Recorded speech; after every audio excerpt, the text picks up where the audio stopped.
전쟁에서 이긴 것이나 잃은 것이나 희생 없이는 결코 벌어지지 않습니다.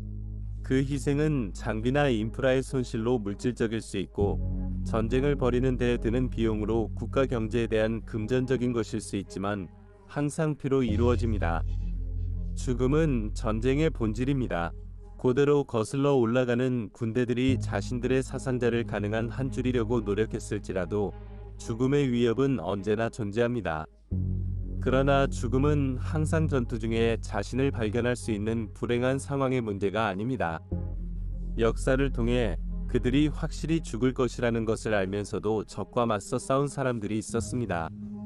그들의 희생이 동료들에게 의미를 가질 수 있을지도 모릅니다. 성경에서 자주 인용되는 한 구절은 이렇게 말하고 있습니다. 이보다 더 큰 사랑은 없다. 사람들, 그의 친구들을 위해 그의 생명을 내려놓는 것이다. 이러한 희생을 결정하는 것은 대부분 전투의 열기 속에서 이루어집니다. 그러나 제2차 세계대전이 마지막 단계로 들어가면서 점점 무력해지는 상황을 돌려놓기 위한 희생의 요구는 적에게 인간의 생명을 던지는 거의 산업 규모의 사업을 이끌어냈습니다. 이것이 바로 신이 바람, 일본의 카미카제의 이야기입니다. 세계의 전쟁에 오신 것을 환영합니다.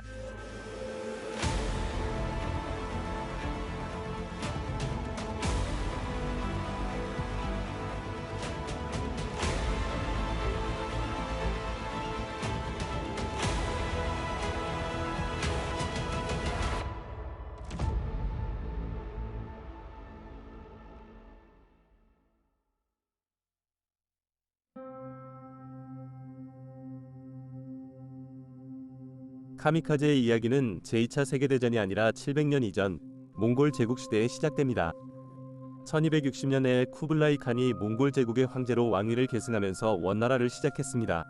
1271년 동안 그는 세계의 황제들의 전통을 이어받아 그의 지배 아래 그의 영토를 확장했습니다. 그의 지배 아래 제국은 흑해에서부터 흑해까지, 흑해에서부터 흑해까지, 흑해에서부터 흑해까지, 흑해에서부터 흑해까지 이르렀습니다. 지금의 아프가니스탄까지 그리고 태평양까지 동쪽으로 이르렀습니다. 그는 이곳에서 현대 일본의 섬들을 노려보았습니다. 이 시기 일본은 그의 역사에서 캄쿠라 시대에 있었고, 그것은 100년 이상 전에 설립되었습니다. 그리고 그것은 종교적 변화의 중심에 있었습니다. 선, 찬, 불교가 사무라이, 일본의 전사 귀족들 사이에서 인기를 얻고 있었습니다. 중국에서의 사건들이 사무라이들에게 우려의 원인이었지만 그들에게는 어떤 안심이 있었습니다. 쿠블라이 칸이 일본을 침공하려면 대규모 함대가 필요했고, 이것이 그들의 유일한 공격 기회였습니다.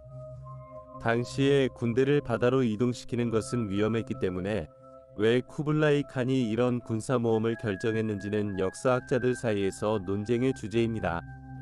일부는 이것이 그의 큰 적인 중국 남부의 송나라를 패배시키기 위한 전략의 일부였다고 주장합니다. 일본의 섬들로 무역과 어업을 확장하며 일부는 그가 큰 금 보유량을 가졌다고 믿었습니다. 쿠블라이 칸은 일본에 외교사절을 보내 친밀한 관계를 제안했습니다. 그의 제안은 일본이 그와 동맹을 맺고 와코라는 해적 집단이 몽골 선박을 약탈하는 것을 중단하며 일본이 몽골 법정에 공물을 지불하는 것이었습니다. 당시 일본을 통치하던 것은 총재 쇼군이었습니다. 호조 토키무네는 이러한 요구사항을 자신의 나라의 통제권을 포기하는 것으로 보았고, 따라서 그것들을 거부했습니다. 쿠블라이 칸이 군사적 행동의 위협으로 응답하자 토키무네는 그것들을 거부했으며 그의 전사들이 칸의 사람들을 다룰 수 있다고 주장했습니다. 따라서 세계가 본 적 없는 해상 침략을 위한 무대가 준비되었습니다. 1274년 11월에 쿠블라이 칸은 그의 상당한 인력과 함대를 동원하여 침략군을 모았습니다. 추정되는 4만 명의 병력이 800여 척의 배에 탑승하여 일본으로 이동하였고 슈시마와 이케 섬에 상륙하였습니다. 침략자들은 강한 저항을 만났지만 거점을 확보하고 추가적인 영토를 장악하기 위해 이동을 시작했습니다. 1274년 11월 20일 침략자들은 하카타만을 확보했지만 그들의 장군 루푸샹이 화살에 맞아 사망한 대가를 치렀습니다. 그 밤 강력한 폭풍이, 일반적으로 태풍으로 여겨지는 것이 만에 도착해 병력의 3분의 1이 사라졌고 많은 사람들이 배에 있었습니다. 장군 사망 후 심각한 피해를 입은 침략자들은 중국으로 돌아갔습니다. 일본의 사무라이들은 이를 신의 개입으로 보고 몽골인들의 외교 시도에도 불구하고 그들의 사절들은 참수당했습니다. 이후 4마리의 말이 탑승한 10만 명의 병력을 보유한 다른 침략군도 파괴되어 침략자들은 다시 중국으로 돌아갔습니다. 1281년 몽공군이 파견됐지만 이번엔 일본이 잘 대비해 참호를 준비했습니다. 군대 규모에도 불구하고 쿠블라이 칸은 더 많은 병력을 투입해야 했지만 8월 14일 침략 함대는 태풍으로 큰 피해를 입었습니다. 수천 명의 병사들이 사망하거나 일본 해변에 방치되어 몽골군에 의해 처형되었습니다. 사무라이에 의해 죽임을 당했습니다. 이 침략도 실패했고 다시 한번 사무라이들은 이 폭풍을 신의 개입으로 보았습니다. 이로 인해 카미카제라는 용어가 생겨났는데 이는 신이 바람을 의미합니다. 외국 침략자들의 함대로부터 일본을 구해낸 신이 바람의 이야기는 세대를 거쳐 일본의 남성과 여성들에게 전설이 되었습니다. 그들은 그들의 고향이 위협받을 때 카미카제가 파괴로부터 그것을 구해낼 것이라고 믿게 되었습니다.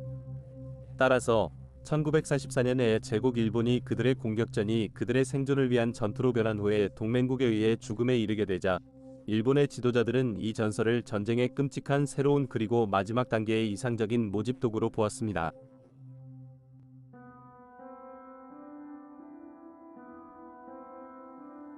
규율과 동기부여는 모든 군대의 필수지만 일본은 이를 극단적으로 강조했습니다. 군대 내 개인주의는 전쟁의 핵심이었습니다. 이는 전쟁의 중요한 부분이었습니다. 일본군의 계급제는 종종 제거되었고 군인들은 히로히토 황제를 섬겼습니다. 그들의 생명은 황제의 영광에 비하면 중요하지 않았고 제국을 위해 죽는 것은 명예로 여겨졌습니다. 그래서 일본인들은 강인하게 싸우며 항복에 대한 개념은 상상도 못했습니다. 따라서 일본군은 더욱 기꺼이 자신들의 희생을 겁내지 않는 태도는 태평양 전쟁 첫날인 1941년 12월 7일 진주만 공격에서 미국에게 인식되었습니다. 이 사건은 태평양 전쟁의 발발을 촉발했습니다. 중위 후사타 아이다는 카네오이 베이 인근 공항 공격 시 비행기가 손상되어 돌아갈 수 없다는 신호를 보냈습니다. 그는 대신 공항에 큰 행거에 비행기를 추락시키려 했으나 실패했습니다. 그러나 이런 행동은 처음 몇 달 동안은 예외였습니다. 일본의 미국, 영국, 중국, 네덜란드에 대한 전쟁 시작은 성공적이었고 일본은 남아시아와 태평양 전쟁을 통해 상승세를 이어갔습니다. 태평양에서는 호주를 위협하고 미국 해군을 더욱 뒤로 밀어붙여 미국 서해안까지 추격했습니다. 그러나 1942년 6월 4일 미드웨이 해전 이후 모든 것이 바뀌었습니다. 이 중요한 전투에서 일본의 항공모함 부대는 대폭 감소했고 경험 많은 해군 파일럿 대부분이 사망했습니다. 이 승리는 미국에게 전쟁 중 그 시점에서 가장 필요한 것, 즉 시간을 제공했습니다. 전쟁 준비를 완전히 갖추기 위한 시간입니다. 이를 위한 일본은 점진적인 소모전으로 전쟁 기계가 약화되며 대응하지 못했습니다. 미드웨이 이후 1년 내에 본토로의 후퇴가 시작되었고 일본이 위협받게 되자 일본 군인들은 나라와 황제를 위해 자살 공격을 시작했습니다. 그러나 카미카제 시대가 언제 시작되었는지에 대한 정확한 시점은 논란의 여지가 있습니다. 역사학자들 사이에서는 논란이 있지만 일반적으로 1944년 초로 동의하고 있습니다. 그 시점에 일본은 공중에서 동맹국에 대한 우위를 잃었으며 양적으로나 질적으로 모두 우위를 잃었습니다. 이제는 더 우수한 비행기와 아마도 더 중요하게는 더 잘 훈련된 파일럿들을 보유한 적을 상대해야 했습니다. 전통적인 군사적 수준에서 일본은 더 이상 경쟁할 수 없었으므로 많은 일본 장교들이 고의적으로 목표물을 충돌시키는 것이 더 효과적인 전략일지 고민하기 시작했습니다. 절실히 필요한 파일럿의 손실에도 불구하고 이러한 자살 공격의 필요성과 효과성을 믿는 사람 중 한 명은 도쿄 근처의 타타야마 공군기지를 지휘한 오쿠무라 대장이었습니다. 그는 오니시 중장과의 비밀회의에서 미국에 대항할 수 없게 된 여러 대의 비행기를 무장시키고 적의 배를 향해 돌진하려는 계획을 설명했습니다. 그는 미국의 방어체계를 뚫고 나가라는 명령을 받은 결단력 있는 일본 파일럿이 그렇지 않은 사람들이 할 수 없는 방식으로 그렇게 할 수 있을 것이라고 주장했습니다. 일본은 막을 수 없으며 미국인들에게 공포를 줄 것입니다. 그는 일본 병사들보다 개인의 생명을 더 중요하게 생각한다는 것을 알고 있었습니다. 이 공격은 일본이 생존을 위해 무엇이든 할 것이라는 메시지를 전달할 것입니다. 자원봉사자 모집에 대해 물어보자 오쿠무라는 나는 명령 아래의 사람들과 개인적으로 이야기했다고 인용하여 대답했습니다. 그리고 필요한 만큼의 자원봉사자들이 있을 것이라고 확신하고 있습니다. 이 회의 이후 오쿠무라는 1944년 6월 15일부터 전용 자살분대를 설립하기 위한 조사를 시작했습니다. 한편 전투의 열기 속에서 일본의 파일럿들은 계속해서 자신들의 판단에 따라 연합군의 배에 대한 자살 공격을 계속했습니다. 1944년 9월 12일 네그로스 섬에 주둔한 2명의 일본군 파일럿이 일본에 대한 자살 공격을 시작하겠다고 자원봉사했습니다. 1944년 9월 12일 2명의 일본군 파일럿이 근처의 미국 항공모함 전투그룹에 대한 자살 공격을 시작하겠다고 자원봉사했습니다. 중위 코사이와 그의 이름이 역사에 잊혀진 병장은 각각 100kg의 폭탄을 장착한 비행기를 타고 새벽 직전에 미국 항공모함을 찾아 나섰습니다. 그러나 두 사람 모두 목표에 도달하기 전에 요격되어 파괴된 것으로 보입니다. 미국의 방어자들은 그들의 희생자들의 진정한 의도를 모르고 있었습니다. 또 다른 유명한 자살 공격은 리아 제독 아리마는 1944년 10월 15일에 1번째 공군함대의 26번째 공중 플로틸라를 지휘하면서 요코스카 디사이 주디 폭격기 2대를 미국의 프랭클린함에 공격하도록 명령했습니다. 그의 많은 병사들이 놀랐던 것은 그가 공격에 참여하기로 결정했다는 것이었습니다. 다른 일본 지휘관들에 비해 상대적으로 말수가 적고 완곡했지만 그는 자살 공격을 선호했다는 것이 알려져 있었습니다. 12. 그가 돌아올 의사가 없다고 생각하게 만들었습니다. 두 차례의 비행기 공격이 프랭클린에 대해 이루어졌지만 대부분이 목표물에 가까이 다가가기도 전에 미국의 전투기들에게 공격당했습니다. 단 한 발의 폭탄이 프랭클린의 후방갑판을 타격하여 3명의 선원을 죽였지만 배에는 상대적으로 사소한 피해만을 입혔습니다. 아리마 자신은 요격되어 격추되었지만 일본 당국은 이미 피해가 아리마의 자살 다이빙으로 인해 발생했다고 확신하게 되었고 그는 공격에서 벗어나지 못했습니다. 그는 즉시 국가적 영웅의 지위로 승격되었고 그가 일으킨 피해의 과장은 다가오는 몇 달 동안 자살 공격을 수행할 새로운 특수부대의 자원봉사자를 독려하는 데 충분했습니다. 그로부터 일주일도 안 되는 10월 21일에 필리핀을 재점령하기 위한 중요한 전투 중에 미국군을 지원하던 호주 왕립해군의 순양함 HMAS 호주호는 자살 비행기에 의해 고의적으로 충돌당해 선원들과 승무원들을 포함해 30명이 사망하고 60명이 다치게 되었습니다. 호주에서는 이 공격이 일반적으로 카미카제 시대의 시작으로 간주되지만 대부분은 이 공격이 다시 한번 조종사의 개인적인 판단에 따른 것이라고 동의합니다. 계획된 자살 공격의 일환으로서가 아니라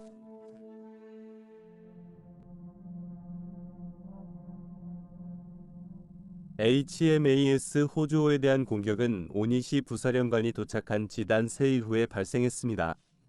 태평양 전쟁의 전세를 돌리거나 적어도 동맹국의 진전을 지연시키는 유일한 방법이 이제 자살 공격이라는 결론에 이른 지단 세일 후였습니다. 오카무라의 제안을 듣고 일본의 비행기 생산 상황이 얼마나 악화되었는지 직접 알고 있던 그는 필리핀에 도착하여 제1항공함대의 지휘관을 인수하였고 10월 19일에 회의를 소집하여 그의 새로운 병력의 힘이 크게 감소하였다는 사실을 표현하였습니다. 동맹국의 병력에 대항하기 위해 병력이 부족하다는 것을 표현했습니다. 회의 중 피곤해 보이는 오니시는 부하들에게 우리의 약한 힘을 최대한 활용할 수 있는 방법은 자살 공격을 조직하는 것이다 라고 말했습니다. 오니시는 병사들 중에서 자원봉사자를 뽑았습니다. 그가 그들에게 명령하는 것은 너무 힘들었습니다. 그들 둘이 가는 데는 오래 걸리지 않았습니다. 유키오 세키주니는 특별부대를 지휘했으며 그의 용기, 리더십, 비행 능력은 뛰어났습니다. 오니시에게 사용 가능한 경험 많은 사람들 중 한 명이었지만 처음에는 망설였습니다. 그의 젊은 아내와 최근 과부가 된 어머니, 두 부양가족을 걱정했던 것입니다. 하지만 의무가 우선하게 되어 그는 새로운 부대를 지휘하기로 동의하게 되었습니다. 오니시의 참모장인 이노구치 대위는 그들을 카미카제 부대라고 알리는 것이 적절하다고 제안했습니다. 이들은 일본이 가장 필요로 할 때 등장해 적의 배를 파괴할 것이라는 의도였습니다. 카미카제라는 이름은 일본인과 동맹국 모두에게 깊게 인식되어 이는 절박한 전투에서의 자살 행위와 더 연관될 것입니다. 그 이름은 몽골 함대를 가라앉힌 신성한 바람보다는 적에 대항하는 것이었습니다. 오니시와 그의 참모들은 병사들의 이 작전에 대한 참여 의향과 열의에 놀랐습니다. 그들이 죽을 것을 알고 있음에도 불구하고 자살 부대의 창설은 실제로 필리핀의 일본인들을 어느 정도 회복시켰으며 많은 지상 요원들이 이런 명예로운 노력에서 그들의 생명을 바치는 이들을 부러워했습니다. 이로 인해 오니시는 더 많은 자원봉사자를 구하게 되었고 10월 20일에 나카지마 사령관을 다른 해군 항공기지로 보내 새로운 그룹을 만들었습니다. 나카지마는 자원봉사자만 받겠다고 주장했고 결혼하거나 부양가족이 있는 등 많은 사람들이 자원봉사하지 않아야 하는 이유를 나열했을 뿐만 아니라 아무도 죽음을 위해 자원봉사하는 것에 부끄러워하지 않도록 자원봉사 과정을 익명으로 만들었습니다. 놀랍게도 그럴 수 있는 사람은 오니시였다. 오니시만이 그럴 수 있었으며 자원봉사하지 않은 2명은 인근 병원에서 상처를 치료받던 조종사였습니다. 자신의 역할을 열심히 수행하려는 준비된 자원봉사자들의 핵심을 가지고 오니시는 이제 그들의 희생이 헛되지 않도록 그리고 그들의 죽음이 동맹국에 최대의 피해를 입히도록 어디에 그들을 배치할지 결정해야 했습니다. 그는 미국 제3함대의 항공모함을 선택했고 10월 21일 아침에는 카미카제 부대가 그들을 추적하도록 파견되었지만 함대를 찾지 못해 연료가 부족해져 기지로 돌아가야 했기 때문에 그들의 조종사들은 조금 더 오래 살 수 있었습니다. 오후 늦게 나카지마 사령관의 부하들은 각각 250kg의 폭탄을 장착한 채로 전투기 5대를 발사하여 항공모함을 찾기 시작했지만 대신 그들은 미국 항공기의 공격을 받게 되었습니다. 제로 전투기들은 각각 지상에서 파괴되었으므로 다른 세대가 준비되었고 그들의 조종사들은 공격자들이 온 방향으로 이륙하여 그들의 항공모함을 찾기를 희망했습니다. 다시 한번 카미카제들은 운이 없었지만 그들 중 2명이 기지로 돌아갔지만 쿠노 중위가 조종한 세 번째 전투기는 목표물을 찾기 위해 마지막 연료를 사용하여 계속 전진했습니다. 그는 다시 보이지 않았고 아마 이동 중에 격추되었을 것으로 보입니다. 다가오는 며칠 동안 미국과 연합군은 피비린내 나는 잔인한 전투에 참여하였고 이 과정에서 일본군은 점점 더 연합군의 소멸력에 의해 심하게 피해를 입었습니다. 이 전투에서 일본은 그들의 초대형 전함 중 하나인 무사시를 잃었는데 이는 유명한 야마토의 자매선이었습니다. 이런 손실은 일본의 지도자들에게 기존의 전투 방식이 더 이상 선택사항이 아니면 카미카제가 남은 유일한 선택이라는 것을 더욱 확신시켰습니다. 10월 25일 아침 4대 제로 전투기가 미국 전투기 순찰을 무거운 구름을 통해 피하며 스며들었고 이동 중인 4대의 전함을 발견했습니다. 미국의 호위 항공모함 USS 산티입니다. 완전한 놀람을 성취하면서 항공모함의 대공포 사수들은 아직도 그들의 무기를 겨냥하려고 노력하고 있었을 때 첫 번째 제로 전투기가 배에 충돌하여 비행갑판에 30피트 길이와 15피트 너비의 구멍을 뚫고 아래의 경납고에서 화재를 일으켰습니다. 선원들의 대단한 피해 통제 노력이 없었다면 화재는 임무를 위해 항공기에 장착되고 있는 수많은 폭탄을 점화시킬 위협이었습니다. 배가 폭발했다면 완전히 손실되었을 것입니다. 16명 사망 27명 부상. 위험의 경고를 받은 항공모함과 호위함들은 남아있는 항공기들에게 사격을 시작했습니다. 또 다른 제로 전투기가 USS 시완이 항공모함을 향해 돌진했으나 막판에 미국의 포화에 맞아 바다로 추락했습니다. 그 결과 그 전투기의 폭탄이 폭발, 항공모함에 파편을 뿌렸습니다. 항공모함의 대공포 사격수들이 공격을 받았고 USS 생게이먼의 한 선원을 필사적으로 추적했습니다. 세 번째 제로 전투기는 USS 페트로프 베이를 공격하려다 파괴되었고 네 번째 카미카제 조종사는 이제 미국의 그루먼 F-6F 헬켓의 공격 대상이 되었습니다. 미국인들은 위에서 자살 공격을 시도하는 조종사들에게 너무 집중하고 있어서 USS 센티의 스타보드 쪽에 나타난 일본 잠수함을 놓치게 되었습니다. 잠수함은 효과 없는 공격을 시작했지만 이로 인해 잠시 동안 미국인들의 주의를 하늘에서 돌려놓는 데 성공했습니다. 남아있는 카미카제는 이제 기회가 왔다고 판단하고 헬켓들이 추격하는 가운데 USS 시와니에 대한 맹렬한 공격을 시작했습니다. 방어적인 사격에 맞고 연기를 뒤로 끌면서 카미카제는 배에 충돌했고 그의 폭탄은 비행갑판과 행거 사이에서 폭발하여 수많은 화재를 일으키고 배의 조향 장치를 무력화시켰습니다. 다시 한번 놀라운 피해 통제 노력이 배를 더 심각한 손상으로부터 구했지만 단지 메데이 제로 전투기와 그들의 조종사들을 희생한 대가로 일본은 하루의 대부분을 투데이 미국 항공모함을 싸움에서 제외시키는 데 효과적이었고, 그들이 항구에서 완전히 수리될 때까지 그들의 전반적인 효과를 제한했습니다. 다음 날 더 많은 카미카제가 행동에 나섰습니다. 세키 중위가 이끄는 5제로 전투기가 루손의 말라카트 비행장에서 출발해 사마르 해역의 미국 함대를 공격했습니다. 항공기는 호위 전투기와 제공되었습니다. 그중 하나는 일본 최고의 에이스인 니시자와 히로요시가 조종했는데, 그는 87회의 승리를 자신의 명예로 삼았습니다. 마지막 순간까지 탐지를 피하기 위해 낮게 접근하던 2대의 카미카제는 USS 펜쇼베이를 공격하려다가 격추되었고, 세 번째는 USS 키쿤베이의 비행갑판을 맞추는 데 성공했습니다. 폭탄은 접촉하자마자 폭발하여 비행기의 잔해를 물 위로 던져냈고, 선박 내에 수많은 화재를 남겼습니다. 세키와 다른 카미카제는 격추되었고, 또 다른 제로 전투기는 USS 화이트 플레인스를 향해 강한 대공화력에 직면했습니다. 40mm 대공포에 맞은 2대의 비행기 후 세키는 USS 세인트로우를 공격 목표로 변경했습니다. 그의 동료는 비행기가 넘어지기 전까지 전진을 계속하고 목표물의 뒤쪽에 추락했습니다. 세키는 엄청난 속도로 세인트로우의 비행갑판을 비행기로 박아 넣어서 행거에 구멍을 뚫었고, 그의 연료와 폭탄이 불을 붙여서 차례로 파괴적인 사건의 연쇄를 일으켰습니다.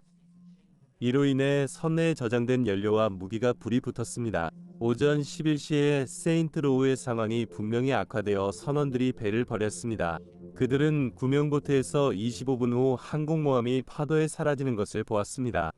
이것은 카미카제에 의해 잃어버린 첫 배이지만 마지막은 아니었습니다. 이것과 다른 항공모함에 가해진 피해는 미국 항공모함 세인트로우가 죽었다는 믿음을 정당화하는 놀라운 승리였습니다. 미국 항공모함 세인트로우의 전략이 일본을 구하는 유일한 방법이었습니다.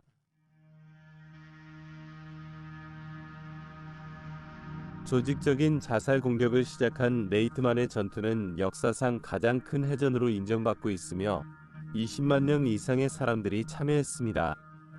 이것은 일별의 전통적인 항공 및 해군력의 중요성이 증가하며 동시에 일본 역사의 중요성을 보여줍니다. 군대와 헌신적인 병사의 가능성을 보여주었습니다. 자살 공격대인 카미카제의 요정이 병에서 나왔고, 더 많은 자살 부대가 빠르게 형성되어 싸움에 투입되었으며, 동시에 일본 엔지니어들은 그들의 효과를 향상시키는 방법을 찾기 시작했습니다. 이에는 전용 카미카제 항공기 개발도 포함되었습니다. 1944년 중순부터 1945년 1월까지 500대 이상의 항공기가 카미카제 공격을 수행하여 연합군 항공기에 큰 피해를 입혔습니다. 연합군은 선박 파괴와 선원들에게 공포를 조성하려고 했습니다. 현대적이고 특히 서양 사람들에게는 어떤 사람이 그렇게 기꺼이 자신의 생명을 버리려고 계획하고 훈련할 수 있는지 이해하기 어렵습니다. 일반적인 생각은 단 하루의 전투에서 얻을 수 있는 이익에도 불구하고 단지 하루를 전투에 투입하는 것보다는 자신의 나라를 위해 살고 가능한 한 오래 싸워 승리를 거두는 것이 더 낫다고 주장할 것입니다. 한 사람의 마음에 대한 흥미로운 통찰. 히세오 호리야마, 1944년 말에 21세로 카미카제 부대를 살아남은 사람 중 한 명의 말을 통해 카미카제 사원봉사자의 마음을 이해하는 흥미로운 점을 찾을 수 있습니다. 그는 2015년 영국의 가디언 신문과의 인터뷰에서 군 훈련학교를 졸업했을 때 쇼와 황제가 흰말을 타고 우리 부대를 방문했습니다. 라고 설명했습니다. 그때 나는 이것이 그가 직접 우리의 서비스를 요청하는 신호라고 생각했습니다. 나는 그를 위해 죽을 수밖에 없다는 것을 알았습니다. 당시에는 우리는 일본의 황제와 국가가 일체라고 믿었습니다. 우리는 훈련을 마치고 강한 욕망으로 자원봉사하거나 단순히 자원봉사하거나 거절하는 세 가지 옵션을 제공하는 하얀 종이 조각을 받았습니다. 우리는 생각을 과하게 하지 않고 감정 억제 방법을 배웠습니다. 우리가 죽어도 그것이 가치 있는 목적이었다는 것을 알고 있었습니다. 죽음은 우리의 최종 이행이었습니다. 돌아오지 말라는 명령과 함께 우리의 의무였습니다. 모든 일본 군인이 기꺼이 가서 운명을 받아들였다는 일반적인 서술에도 불구하고 전쟁 후의 연구는 이를 반박하는 것 같습니다. 초기의 조종사들은 실제로 열정적이었지만 이들을 대체할 자원봉사자들의 수는 매우 빠르게 줄어들기 시작했습니다. 가입을 요청받은 많은 사람들은 학교를 막 나오거나 조종사 훈련을 시작하거나 막 완료했을 때였습니다. 일본인들은 일본을 위해 죽기를 그렇게 열망하지 않았습니다. 인생을 겨우 경험한 그들은 그것을 버리기를 그렇게 열망하지 않았습니다. 일별 지휘관들은 자발적으로 자신을 희생하는 사람들을 칭찬하며 그들이 희생하기 전이 마지막 몇 시간을 영웅으로 보내도록 했습니다. 그러나 선택하지 않은 사람들은 매우 다른 경험을 했습니다.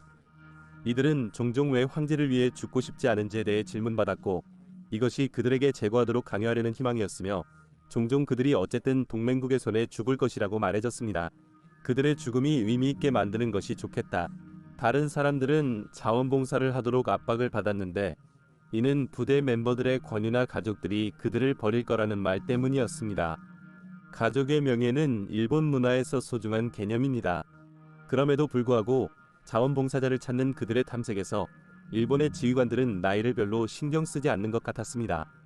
1945년 5월 27일 두 대의 구식 소냐 경폭격기가 일본으로 날아갔고 그들은 오키나와 침공을 위한 레이더 피켓 임무를 수행하고 있는 미국 구축함 USS 브레인에 충돌했습니다. 비행기 두 대가 다리와 선박에 충돌하여 66명의 선원이 사망하였습니다. 이 카미카제 비행기 중 하나를 조종한 사람은 단지 17세의 아라키 유키오였습니다.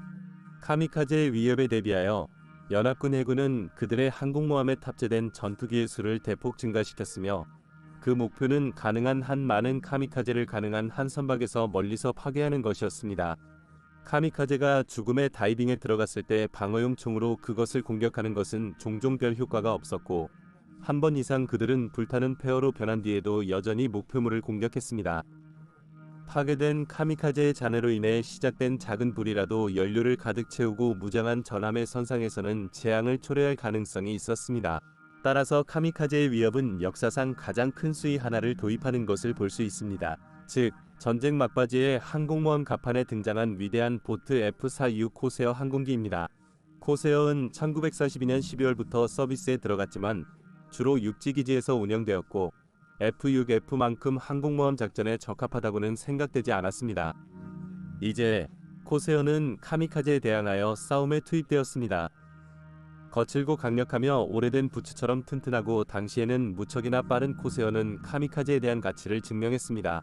그리고 그것은 전투 중에 그들에 대한 성공률로 인해 오키나와의 천사로 알려졌습니다. 카미카제에게 문제가 되었던 것은 동맹국의 폭격이 일본 산업에 미치는 피해를 고려할 때 일방향 임무를 위해 사용할 수 있는 항공기는 종종 지금까지 전쟁을 견뎌낸 구식 유형이었다는 것입니다. 그들은 종종 이미 전투의 처벌을 받았거나 불타는 일본에서 교체 부품이 부족하여 겨우 사용 가능한 상태였습니다. 이 사실은 타카이코라는 한 사람의 놀라운 이야기로 이어졌습니다. 20살 때 도쿄에서 경제학을 공부하던 이나 타카이코는 카미카제가 되라는 요청을 받았습니다. 1945년 4월과 5월 사이에 그는 제국을 위한 마지막 의무를 수행하기 위해 3번이 시도를 했지만 매번 기계적인 문제로 임무를 완수하지 못했습니다. 마지막 시도에서는 비행기의 엔진이 멈추어 그와 그의 2명의 조종사들이 바다에 추락했습니다. 근처의 섬에 떠밀려 나온 그들은 2달 반 동안 구조를 기다려야 했습니다. 그는 일본, 다음 도쿄로 보내졌고 전쟁을 살아남아 90대까지 살았습니다. 그러나 오키나와 전투가 격화되는 동안 일본은 새롭고 더 강력한 카미카제를 도입할 수 있었는데 이것은 거의 막을 수 없는 것처럼 보였습니다. 요코스카 MXY-71명 오카는 어떤 비행기 유형도 아니었습니다. 이것은 유도식 대함 미사일이었고 유도 시스템은 물론 자살 임무를 수행하는 단일 조종사였으며 3가지 유형의 동력으로 작동했습니다. 미사일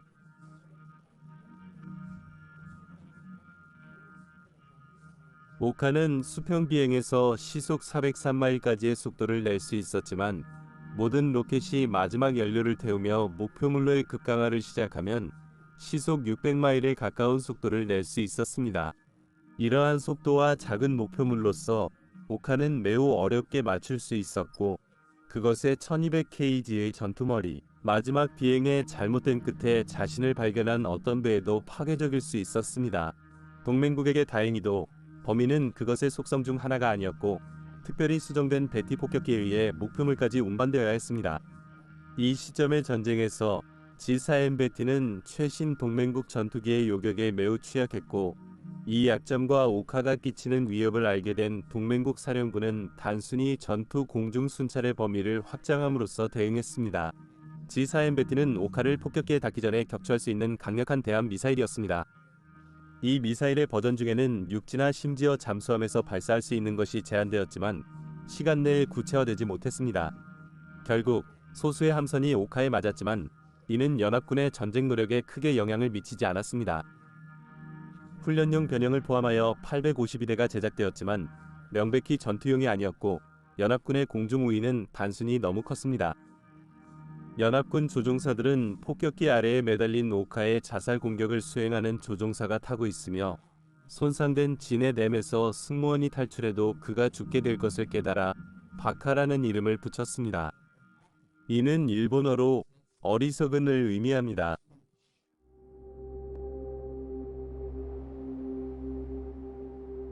1945년 8월 20일 소비에트 연방이 나치 독일을 패배시킨 후 일본에 전쟁을 선포하고 침략한 후 중국 만주에서 전쟁의 마지막 카미카제 공격이 발생했습니다. 소련의 장갑 열차에 대한 공격은 실제적인 효용보다는 상징적인 것이었으며 몇 시간 내로 일본군은 히로시마와 나가사키에 대한 미국의 원자 폭탄 공격에 대한 히로히토 황제의 항복 선언에 따라 대규모로 무기를 내려놓기 시작했습니다. 카미카제에 대한 많은 사실과 수치가 논란이지만 연구에 따르면 미국 공군의 공식 역사에 게재된 연구에 따르면 전쟁의 마지막 단계에서 약 2,800회의 카미카제 공격이 이루어졌으며 그중 거의 5분의 1이 실제로 목표에 도달했습니다. 실제로 침몰시키거나 수리할 수 없을 정도로 손상시킨 배의 수는 많은 논란의 대상이며 전쟁의 끝이 보이면서 카미카제에 의해 손상된 배를 수리해야 하는 필요성과 같은 다른 요소들이 작용하기 때문입니다. 따라서 수리하고 서비스로 돌아갈 수 있었던 배들이 카미카제에 의해 잃어버린 것으로 기록되었습니다. 미국 공군은 카미카제가 34척의 선박을 침몰시켰다고 주장하는 반면 다른 출처에서는 이러한 다른 요소들을 고려할 때 최대 57척이라는 숫자를 주장하고 있습니다. 어떤 숫자를 지지하든 간에 일반적으로 카미카제의 심리적 영향이 그들이 침몰시킬 수 있었던 선박의 수보다 더 크다는 것에 대해 동의하고 있습니다. 많은 연구자들은 카미카제가 마지막 수단이었으며 그들이 침몰시킬 수 있었던 선박의 수는 실제로 더 많았다고 주장하고 있습니다. 많은 연구자들은 일본이 침몰시킨 선박 수보다 더 많은 선박을 침몰시킬 수 있었다고 주장하며 이는 전쟁 결과에 영향을 미치지 못한 절박한 행동이었으며 그 위협은 과장되었다고 주장한다. 대부분의 침몰 선박이 경항공모함, 구축함, 지원 선박으로 가벼운 장갑을 가졌다는 점에서 주장의 신빙성을 찾을 수 있습니다. 전함과 같은 무거운 장갑선 또는 장갑 비행 갑판을 갖춘 영국의 함대 항공모함에 대해서는 그들의 효과가 훨씬 덜했습니다. 그러나 이에 대해 저울질해보면 수백 척의 선박이 카미카제로부터 경미한 피해에서부터 심각한 피해를 입었는데 이는 그들을 침몰시키지는 않았지만 전력을 계속하는 능력에 심각하게 영향을 미쳤습니다. 그들이 제기한 위협은 또한 그들을 대응하기 위한 동맹의 주의를 상당히 분산시켰고 그들이 나타나면 모든 해군 작전의 계획에 영향을 미쳤습니다. 마지막으로 목적을 위해 고의적으로 자신을 죽이는 개념에 대해 카미카제들은 역사의 연대기에서 논쟁의 잘못된 끝에 자신들을 발견합니다. 영국의 저널리스트이자 역사가인 맥스 헤이스팅스 경이 말했듯이 많은 면에서 일본의 관점에서 보면 카미카제 아이디어는 우리가 때때로 인정하고 싶어하지 않는 것보다 훨씬 더 합리적이었습니다. 첫 번째로 말해야 할 것은 일본이 1944년 9월에 해군의 큰 패배를 겪은 후 그 후 몇 개월 동안 그들의 카미카제들이 1942년 이후 모든 전함과 항공모함 등으로 일본 해군이 파괴할 수 있었던 것보다 훨씬 더 많은 미국의 배를 파괴했다는 것입니다. 따라서 카미카제에 대해 말하자면 그들은 작동하고 성공했다는 것입니다. 둘째로 우리는 때때로 우리가 완전히 혐오하는 일본의 카미카제 개념과 우리가 빅토리아 십자훈장과 명예훈장을 수여한 서양 군대가 수행한 작전 사이의 경계가 얼마나 좁은지 무시하는 것 같습니다.